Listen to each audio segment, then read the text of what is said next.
Békés, boldog, szeretetteljes karácsonyt kívánok minden üzlettársamnak, szponzoraimnak és a Magyar Empower Network teljes tagságának.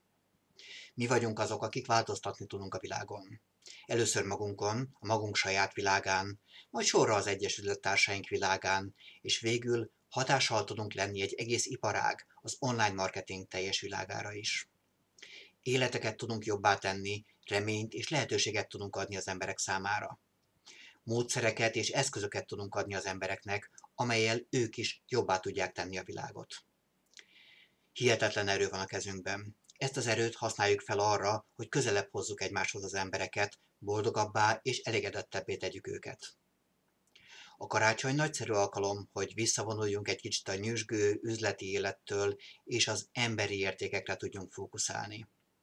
Szálljunk időt, teljes odafigyelést a szeretteinkre, hiszen az ő lelki támogatásuk elengedhetetlen mindannyiunk sikeréhez.